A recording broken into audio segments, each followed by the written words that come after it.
Hello and welcome back to Awakening the Giant in the Heart of the People, which will take you to explore the truth of life from the sharpest and most profound angles.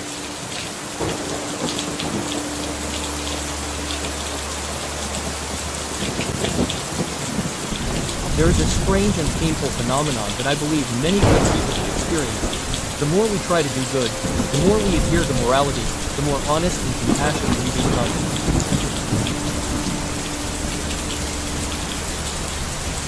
But why are we hated? Why do people with virtue, those who try to create good things, become the target of gossip, envy, and attacks? Is it because the light of your goodness is hitting someone's shadow? Is your honesty challenging someone's dark interest? Or is it simply because you are too different for them to accept? These questions are not new. 2,500 years ago, the Buddha discovered and pointed out the remarkable reasons behind this phenomenon. We've covered that already. Today, we'll unravel this mystery through the story of a young woman full of kindness who faces hatred from those around her.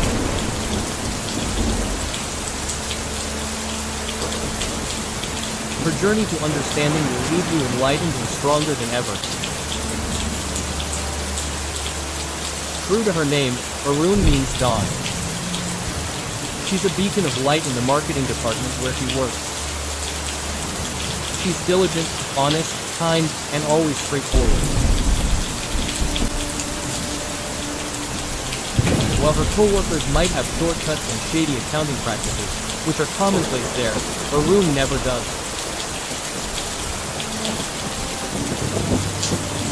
Because of her talent and honesty, Arun was promoted to the new team leader, surpassing many of her older colleagues. But instead of being congratulated, the atmosphere changed. The friends she used to joke around would distance themselves from the group in the middle of the night. The place that once belonged to her no longer had room for her. She heard empty words, even though she pretended to be a good person, creating an image, and flattering her boss to get a good job. We, the dirty workers, can't compete with good people like him. Arun felt hurt and confused. What did she do wrong? Is working honestly a mistake? Or is not cheating a fake image? That night, she went home and cried silently. Questions rang in her head. Why does doing good hurt so much? Should we act like everyone else so that no one will hate us? In her distress, Arun decided to discuss the Dhamma with Ajahn Vira, a meditation teacher she respected. The answer she received opened her worldview forever. What Arun encountered were the 8 worldly conditions that all good people encounter. There is praise and there is criticism. She wasn't the first to encounter them, not even the Lord Buddha. Even the most excellent person, there are still people who hate and seek to destroy him, like Devadatta. I will explain the reasons to you point by point from a Dhamma perspective. Reason 1. The light of your goodness shines on the shadow of his mind. Imagine this. Everyone has a shadow. The shadow here is defilement, the imperfection in their heart. Those who can accept their own shadow can live with the light. But those who do not accept it, those who try to hide their shadow, when they encounter bright light like your goodness, that light will shine on and highlight their shadow. They feel uncomfortable and ashamed of their own shadow. But instead of dealing with their own shadow, it's easier to hate the light that shines on them, which is you. This is jealousy, envy, and arrogance. He doesn't hate you, but he hates the bad feeling that arises when he compares himself to you. So he had to destroy the layperson to make himself feel better. Reason 2. Your good deeds challenge his dark interest. In your workplace, it might have been known that things were not right. It was a gray ecosystem where everyone benefited a little. But when you came in with honesty and transparency, you did not participate in that system. Your existence automatically threatened that ecosystem. Your actions were like shaking an ant's nest, blocking the flow of water that used to flow easily. It challenged their invisible interests. This is greed.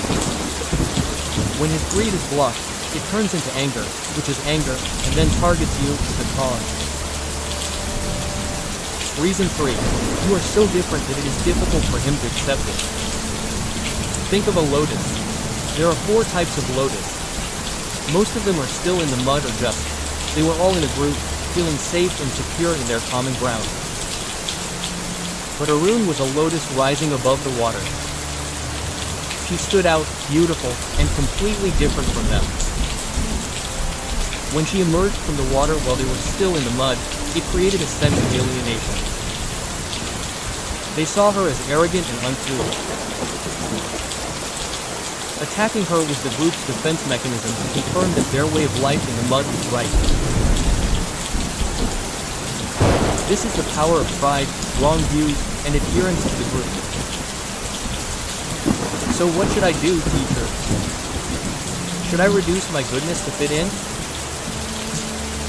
Do you think the sun ever dimmed its light because of someone who was annoying? Did the lotus ever retreat back into the mud? Has the family been outstanding? The answer is no. Your duty is to continue to be the shining dawn, but it must be done with wisdom, not with cruelty. There are ways to cope with grief. 1. Spread loving kindness to him, telling him that he hates us because he is suffering from the shadow of his own mind. He is a pitiful person, not someone to be angry with. When we look at him with loving kindness, we will not be harmed by the poison of anger. We will immediately cool down. 2.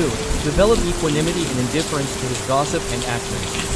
We cannot control the thoughts and actions of others, but we can control our own minds. Do our best and let go of the results. This is true strength. The lotus never cares what the mud says about it. 3. Look for good friends. You are not the only lotus in the world. Look for good people. There may be few others, but don't lose hope. Create a small community of laborers. Hang out with people who share the same morality. They will encourage you and you will not have to stand alone. Arun left the meditation center that day with a full heart.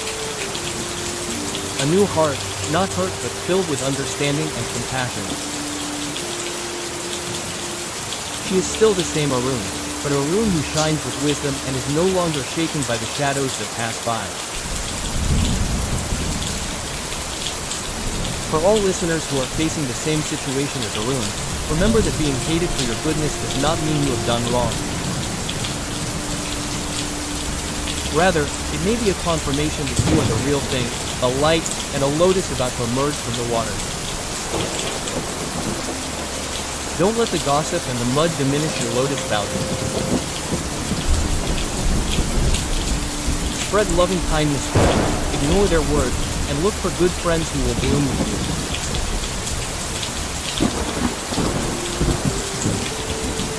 Continue to be a light, brave, and beautiful, because the world needs your light more than you think. Thank you for listening. May this Dhamma be a shield, a heart that gives you strength. See you in the next episode. Goodbye.